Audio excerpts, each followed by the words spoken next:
Ryan, I always remember getting a friend of mine when the internet first came out.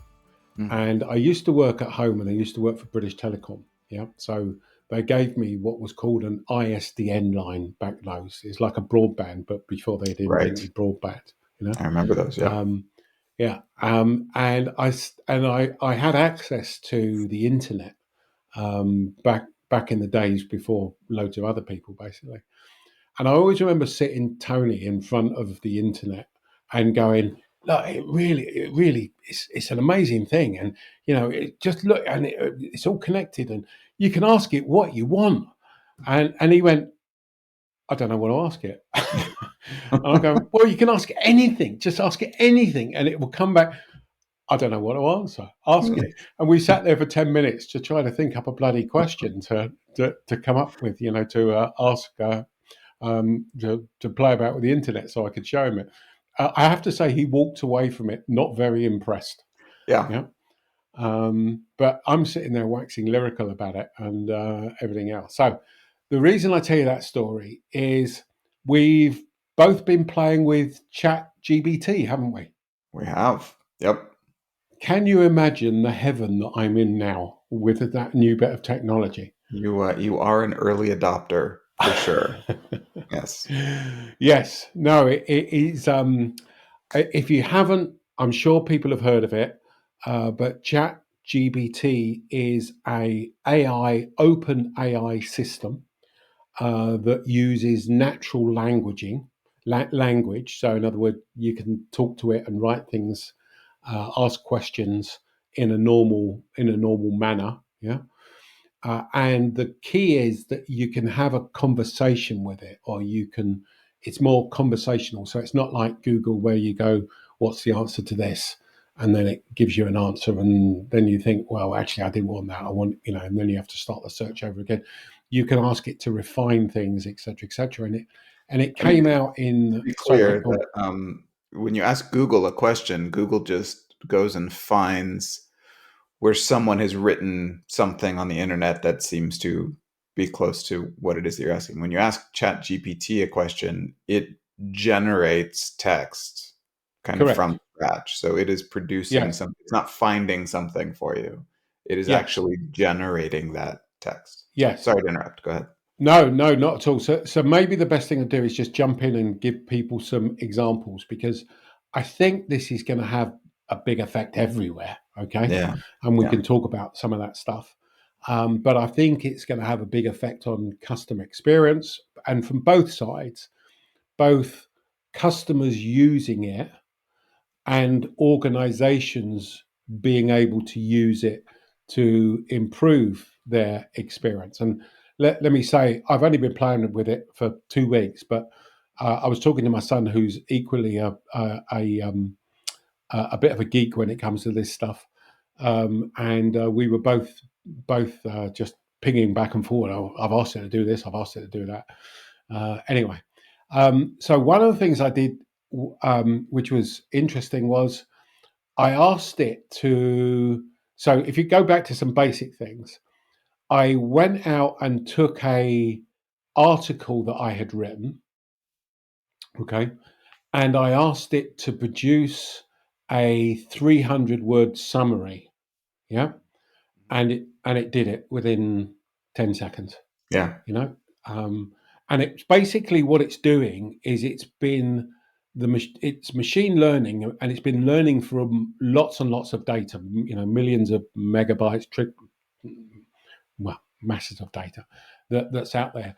It's not connected to the internet yet, but I would imagine it's only a matter of time before that happens. But it went out, it found the article, yeah, in its database, and it then produced a 300 word summary of it for me. And then I turned round to it and said, right, could you make that sound more impactful? And it Hmm. did. And then I said, could you write it in the tone of Colin Shaw? Yeah. Hmm. And it did. Yeah.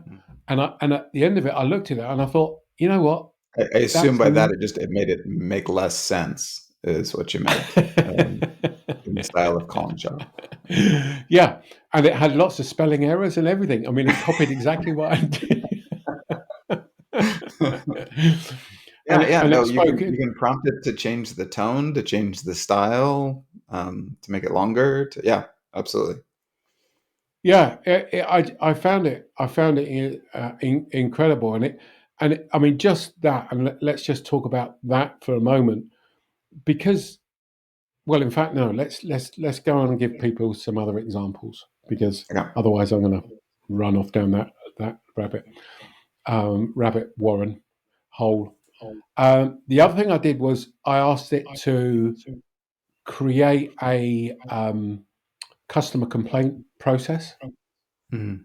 and it came back with a So like the policy. yeah. I said, "Can you Oh, create a customer complaints procedure?" I think was the word I used, and it came back with it. And then I said, "Please make that more customer friendly or more customer centric." And wow. it went off and did that. Then I asked it to reduce that down from the 9 steps it had to 5 steps, and it did that. You know, um, it you know how else? So I don't take this whole show over, mate, with my Yeah. excitement. What about yourself? I know you've been playing with it as well. Yeah, I've been playing with it. I've also been tracking mentions of it in media. So, like, where I've seen other people use it is to write scripts for things. So, you can ask it to write a script for a show that you like, Yep, or for a podcast that you listen to, and it's able to do that. I've seen where people have had it write song lyrics in the style of various, songwriters. yeah, Apparently, it can write computer code, so you can yes, ask it to write code for something. yes. I've heard of an example of like a really early adopter to this, kind of before it got mainstream and people found out about it. There was a guy that I knew, a college professor, who was using it to write the first draft of a textbook that he was writing. Wow. So said that it's easier for him to edit text than to write it, and so Yeah, for each chapter, he would say, "All right, well, write 1,000 words on how to do a linear regression," and so it would spit out the text, and then he would kind of like change things here or there as he wanted it to be more of his style. But it was writing the book for him, essentially. yeah. And that I think is one of the big applications. To be honest with you, I've been listening to different podcasts on this and YouTube and stuff like that. Um, and I think that, I mean, you and I both know, having written a book together, but also, you write lots of reports and papers, etc. The issue for me is always coming up with the start. Whenever I sit there and go to write a blog or whatever, I always sit there and think, "Oh, how am I going to start this? You know. Yeah, But the great thing is you can turn around and say, um, write this blog, base it on this article, but pick out these points, and write it in the tone of this, and you can then refine it, and it comes up with something. Now, what I have found myself doing is I found myself going in and adding that 5%. So the first thing to say is it's by no means perfect. right. Okay, so you do have to check it. Um, but I think that there's been things that I've done that where I've now turned around and it's written 90% of it. Now I haven't used it. Let me stress, for any articles or anything else at the moment, but more just playing about with it. But it does make me start to. I mean, it makes me start to think about. In this podcast I was listening to last week, there's a guy from academia who basically said that the essay is dead. Yeah, Yeah, um, in, in, yeah. in So, I mean, from my own perspective as an educator, when I first started hearing about this and learning about it, like that was my reaction too. Like, it's kind of been an arms race with students going back for as long as there's been education, to try to, outsmart the people who want to cheat. There are obviously lots of, honest and forthright students who want to learn, but then there's always going to yeah, be some portion of them that want to cheat in the way that they can. And Yep. so technology makes cheating easier in various ways, and so we're Yep. constantly having to kind of outmaneuver them. But with this AI engine, you can say to Chat GPT, like, write me a 5 paragraph essay on the major themes of Romeo and Juliet, and it will. Yep. Like, what my teacher friends and I were playing around with this, and one of my colleagues typed in some of her assignment prompts where it was like, just really basic stuff, like, tell me about a brand that is important to you. And it spit out an essay, and she's like, this would get an A from me. Like, this is great, and it Yep. was very personal, and it did not sound like it came from a computer. So yeah. So in terms of the implications of this, right? I think we can talk about the pros and the cons of this. From my perspective as an educator, one of the major cons of this is it's going to be nearly impossible to assess someone's understanding or Yes. learning by having them write something up at home and turn it in, because Yes. it will be nearly impossible to detect. Now, there already some undergraduate at Princeton has come up with some software that supposedly can catch when something is AI generated, so that it looks Right. for various characteristics of the text. That seems like a short-term solution to me. I'm sure that as this AI Sure. engine evolves and gets more information feeding into it, that it will become harder and harder to detect. So that is a major Yeah. implication of this. And I feel like it was dropped on teachers with no warning. And we Sure. are all scrambling now to Sure. figure out what to do with it. Yeah. Well, maybe that's the reason, but because before the show, I got onto ChatGPT because I've done a load of different things on it, and I was going to use that as some prompts for things. And there's now a screen up here that's telling me that ChatGPT is at capacity right now. Yeah, and I So will notice that I will note that colleges started back this week. So the semester ah started, so that may be that may be why ah there's a demand for yeah. essays now. But I guess this goes back to the story I told at the beginning of this, because if I think back to that time when I sat down with Tony in front of my with my ISDN line looking at the internet back those days didn't look anything like it does now, Yeah, and didn't yeah, clearly have the functionality that it does now. You know, so this is just the beginning of yeah, where all this stuff is going, and it's not just Chat GBT, because I gather there are different other platforms that are going to be similar. Whether they are better is a different kettle of fish, but similar. So I think for me, as I started to try to think this through, is it's like the democratization of AI. It's like giving it this access to everybody. So let me tell you a couple of other things that I found interesting that I did with it. Um, so one of the things I did was I obviously, when you're writing a blog or you're coming up with a podcast, I'm not very good at titles, or titles are important. And the way that I normally look at a title is I go into and I think I've mentioned this before. I use a website called Headline, mhm, and you basically go in there and you type in um, the headline that you think, or the title that you think is going to be a good title, and then it comes back and gives you a score, and it suggests improvement. It says it's quite good. It says, mhm. well, you need to use some more emotional words, or you need to use this, etc., etc. Um, uh, it doesn't take the answer, Right. but it gives you this. It gives you a score. Okay. So one of the things I did this week was I went into ChatGPT and I said, give me 3 titles for a podcast that is about this, this, this, and this. It came back with those 3 titles. I then cut and paste those 3 titles into headline, Oh.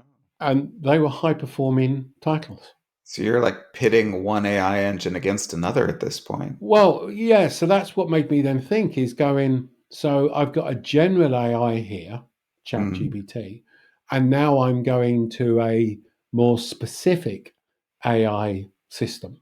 Yeah. And actually, why have I got a headline now? Because I don't need it. You know. Mm, Now, I let me stress. I think that would be a bit extreme just to make that jump now, but right. it does make you go. It is absolutely going to be a disruptive Yeah. technology, isn't it?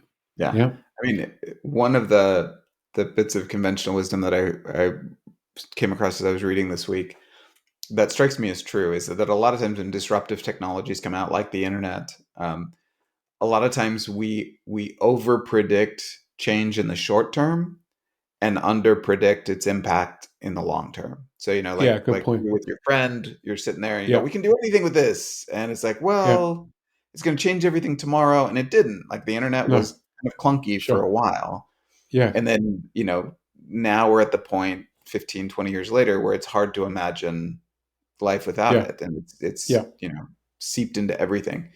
I anticipate this will be the same thing. Like now it's a toy, right? It's yes, a game, and there are some practical uses to it for sure. I'm trying to minimize that, but most of us who are on there are just playing around to see what it can do, yes, and it's not going to affect our lives that much day to day, unless you happen to be a high school English teacher, in which case your life just got really hard. yes, But for most of us, it's not a big deal. But over the long term, over the next 5 years, 10 years, like I think this is just going to be transformative. Like I think it's going to just yeah. change No, I every. think that's right. It's not just about. It's not going to suddenly change it overnight. I think it's clearly going to develop. If you then think about, though, I mean, you mentioned the person that has written a bit of software that sort of sits on top of it that can look at whether it's come from AI. Just imagine all of the other applications that are going to do that we haven't even thought about. Okay, Yep. so the issue is that you don't know what you don't know. So another interesting thing is I put a LinkedIn post out. I will put a link in the show notes below, and I basically went, "Hey, I'm doing a show on ChatGPT. Oh yeah. What what applications have you thought about?" Okay. Now, here's the interesting thing, because I normally get quite a lot of responses to that type of thing. The interesting thing was I didn't get many. Interesting. Yeah. Yeah. And it's interesting because I started thinking, I think this is just so new Yeah. that people haven't really thought about it. But a couple of shout outs to a couple of good points that were made. One was from, and again, we'll put a link in the show notes for these guys' LinkedIn pages. Graham Hill said, he said, if everybody created the complaints process using this, then everything would be the same. There would be no distinctiveness, no difference. And where's the competitive edge? And I must admit, I thought, yeah, that's a really good point, isn't it? Yeah. I agree. I Yeah. agree. And it's a Yeah. bit like Canva. I don't know if you've heard, but because everyone uses Canva now, then the danger is everything starts to look similar, you know? So I thought that was a good point. Another good point was Igor Rodriguez basically said it's the power of context and being able to refine the answers that impress me. And again, I thought, yeah, you're right. It is the power of context, isn't it? It's being able to put a context around it and refine your question or refine the answers it gives you in that conversation, which I thought was right. Yeah. That's the really clever part. Yeah. That shows some real nuance in the AI system. That it doesn't Yes. just produce an answer; it can produce any number of answers depending on specific parameters you set, including things like tone and style and audience. Yeah. Yes. One last one from, and I'm um, probably going to mess up his surname, but Sergio Lasenko. Sorry, Sergio, Ask if I. ChatGPT how to pronounce that. So he said, this technology could be used as a simulator for staff, a tool for assessing communication skill and empathy, acting out different situations and unexpected requests for customers. We could run interaction scenarios and get responses and reactions. So prepared for many occasions. Um, so preparing ourselves for many, different occasions. And I thought, yeah, that's a good point. You could use it as a way of training people as well, couldn't you? Yeah, no, I mean, we can really go down the rabbit hole with this. Like I've heard of services that, and I'm trying to remember exactly what they were automating, but it was essentially some kind of like complaint or legal documentation service where it's like you would go to them and then they would write up the complaint for you and submit it. And they were one of the early adopters of this, where they were like, well, instead of writing it up, we could just have this AI write it up for us. And so you'd Yes. go to them with your complaint, and then they would input it into this AI engine, and it would come out with the complaint, and then they would read it through and then submit it. And I can foresee a time in the not too distant future where you're going to generate a complaint using an AI bot, and then that's going to go to the company or the entity, and then they're going to process it using an AI bot and potentially write a response to you using that AI bot. We may rapidly be heading to a place where humans are no longer on either side of the equation here, where we've got you know, you Well, know, funny a you should complaint, say and then that. it's assessed by an AI bot to see how, genuine it is or how serious it is, and then a response is written. Like, yeah, Yes. No, I agree. And let me give you another scenario in my playing about with this. Okay. So, and I'm glad you are sitting down. Yeah, you're sitting down I'm sitting down. Yes. because I had a problem with Apple. Oh, And wow. That is uh, that is sit worthy. Yes. I had a problem with Apple. Um, Basically, I bought an Apple Watch and wanted to take back the band because the band was the wrong size. And I'm not going to go into the long and short of it, but the long and short of it is they won't let me take it back because I bought it online and I'm now in England and various different things. Anyway, so I've got this problem. So I thought, I know what I'm going to do. I'm going to get ChatGPT to write me a letter. So I put it into the system. Yeah, Yeah. uh, and then I said, um, and and then I thought, all right, and then I thought, hold on, because I had heard from one of my friends that ChatGPT had passed the bar exam for some state in the States. Yeah. So it's Uh, legally a lawyer now. yeah. Yeah. Okay. So this wasn't Apple. This next one was, but I basically said, write me a letter that's based upon Florida law Yeah. for a product that doesn't work that Yeah. I can't take back. And and then it came back with the letter quoting various different parts of Florida law. And then I said, and make that now sound a bit more, I can't remember the word I used, but aggressive or something like that, Mhm. and it came back with that. And you just, because that was where my mind then went, was, so how do organizations respond to that? So Well, I would go like on. to see you submit that letter that it wrote back to it and say, write a response to this based on Florida law, You're allowing me always to one step reject ahead, this mate. I hadn't complaint. thought about that, but Yeah. that's a bloody good idea. Yeah, Yeah. If it's a yeah. really good Without lawyer, he'll be saying, able to argue both sides of that. yeah. The and here's another killer for you. I then said to it, so you know that we spent I don't know how long, a year of our life writing the intuitive customer Hmm. book that led to this podcast.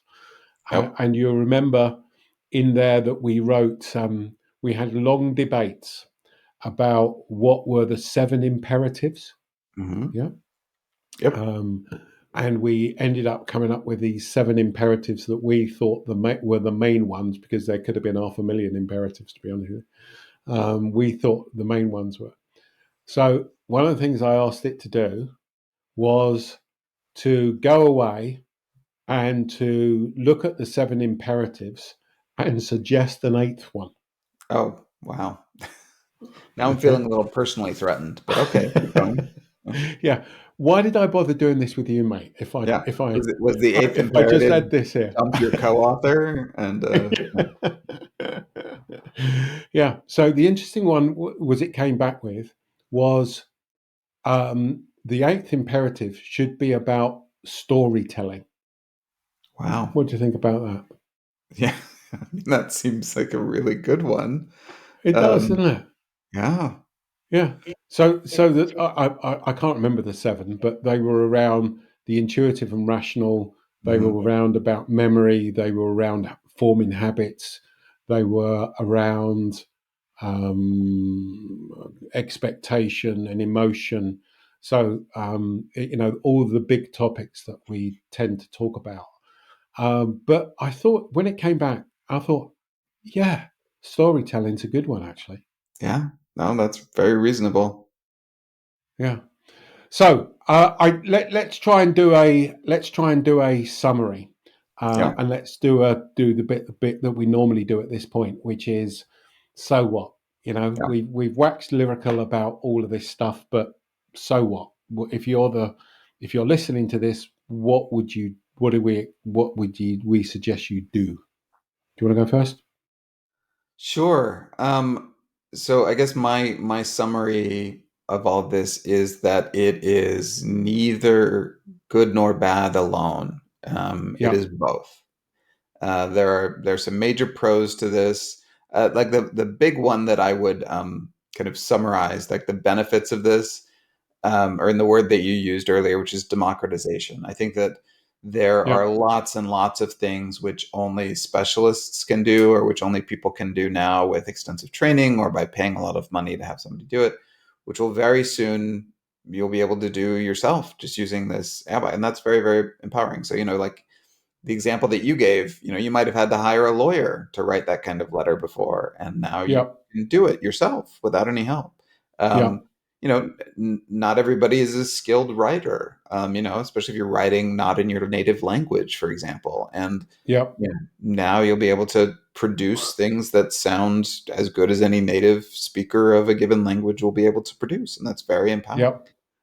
The computer code thing, I think, is going to be massive. yeah, I don't think that somebody with no training will be able to jump straight in, but I think we're going to go from years of programming, training, and frankly, a lot of kind of native intelligence and skill to be a good yes, programmer to much, much more limited training and much less clever. And you'll be able to produce fully functioning software using this. I think that those are all wonderful things. The flip side of that, though, is especially somebody who's interested in education and in thinking and cognitive self improvement. Some of those skills are worth developing. Like I do worry that if we train up kids to only learn how to write by leaning on an AI bot, that they will never develop the skills of sure, putting together an argument and learning how to sure, be persuasive and learning how to write on their own. And sure, and I think that those sure, skills are useful. I mean, I took computer programming classes when I was in college, and I don't use that skill day to day anymore. sure, But it changed the way that I think, sure, to force myself to learn how to deconstruct problems in that way and put it together. And sure, my code was clunky and it was really really sure, hard, but I had a better mind on the other side of it. And so, in terms of a sure. con, as with any technology, I worry about what we potentially might lose. Yes, That said, yes. there's no putting this genie back in the bottle. It is out, and we'd better learn to cope with it. Yeah, yeah. No, I think you're right. A few things I think that if I was you, dear listener, what I would do and what to think about. One is um, just building on what Ryan was saying at the beginning. I actually have less of a concern about that, to be honest with you, what you're just saying, Yeah, Ryan. And the reason I have less of a concern is I I think that if you looked at sort of other technologies that we've had, GPS and map reading, you know, people need to learn how to read maps, not just rely on GPS.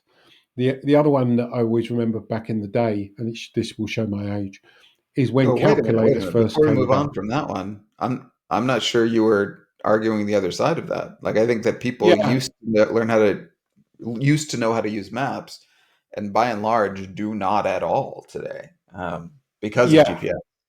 yeah. Whether they've lost the skill or whether so, do I think they are less skilled? Yes, I think they're less skilled. Okay. Yeah, now clearly the Um, skill is less needed, which is why they yes. don't bother to learn it anymore. But yeah, No. If I think back, maybe a calculator is a better example. If I go back in time, when the calculator was first adopted, certainly in England, um, the education basically said, well, we don't need to train people on math anymore right, because they can use a calculator. And within a couple of years, that went back to how it is. Does that mean that people don't use calculators? Of course not. Are their math skills, particularly their for quick maths in their brain, is that been impaired? Probably, yeah. But let me go on and talk about a couple of other things that I think yeah, are important. One is, I think the key for me is you got to try it, yeah, okay, and you got to play with it. You've got to realize that it is inherently biased, okay. It is biased upon the data in which it's been built. And we've talked about this on the podcast, which is garbage in, garbage out. Um, and therefore, your mate, whose name I always forget, when he was on the show, talked about that basically AI is just biases written in code, that's basically, right. Yeah, which always struck me. It does make me think about, and I started to consider this, about plagiarism and all those types of stuff. I don't know if I've ever told you this, but one of my clients sent me a note, which was that they'd been onto somebody else's website, and this person had basically lifted one of my blogs Hmm. and just put it on their website, word for word. Yeah. And I wrote to them going, I'd appreciate it if you don't do that. And, if you want to refer to my article, then that's absolutely fine. But, I wouldn't expect you just to do the whole thing.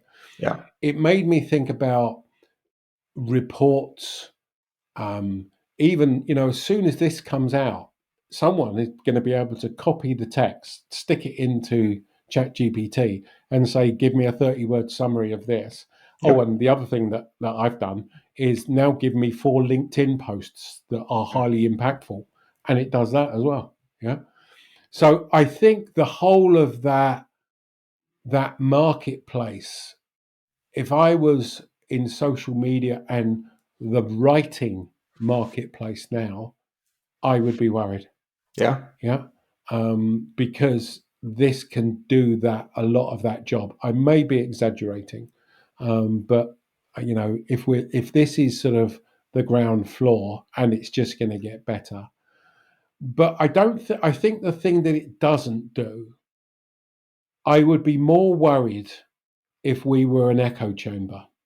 I would be more worried, particularly in the customer experience marketplace. I worry that it's an echo chamber and just people are just repeating things, as opposed to finding insights, which is what I think we tend to do. Having said that, it came up with the 8 imperative from the book. well, it did, but it's in part because storytelling is a part of a cluster of ideas that Yes, hangs together well with what we've done. So yes, it's a really good question, and your respondent to that LinkedIn post, I think, honed in on this. The AI engine is only as good as the information that it's being fed. There is a correct. danger that if more and more of the information that is fed into these AI agents is created by AI agents, right? This ChatGPT is Yes, it creating just text, which is now becomes, going to be out on the internet, and so yes, there is kind of yes, a danger of inbreeding at yes. some point. Yes, you're right. Um, You're right. Because but it goes back to that Canva type thing, doesn't it? All images start to become to look like Canva. And therefore, if by definition you're providing insights that are outside of that, In fact, it's just building and reinforcing your point. One of the things I did at the beginning was I asked it to define what a customer experience was, and it came back with a definition. But interestingly, it didn't have emotions, Yeah. or didn't mention emotions. Okay. Now, why is that? Well, because the majority of information Yeah. out there doesn't include it. So by Yeah. definition, it wouldn't. If when I then said to it, are emotions part of customer experience? It clearly went out and searched and came back and taught us it. It actually quoted some of my work.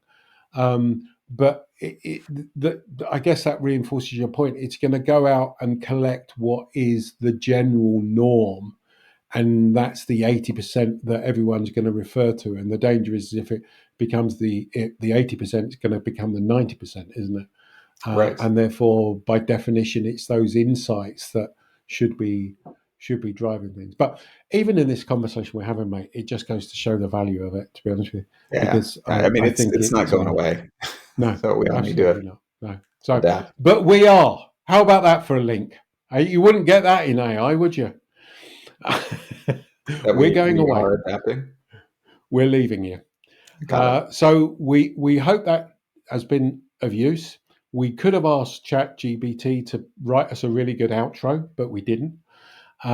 So we hope that was of use to you this week, and please play about with it and get involved in the conversation. We're going to do a LinkedIn post on this. So why customers buy is the LinkedIn newsletter I have. I'm going to ask for comments on all this type of stuff. So please get involved in the comments, and it'll be interesting to see what you think of it and the applications you can think of for ChatGPT. And we'll put a link in the show notes below of how to sign up for it. Okay. Thanks very much, everyone. Cheers. Thanks so much for watching. And if you enjoyed this video, please make sure you subscribe so you don't miss an episode.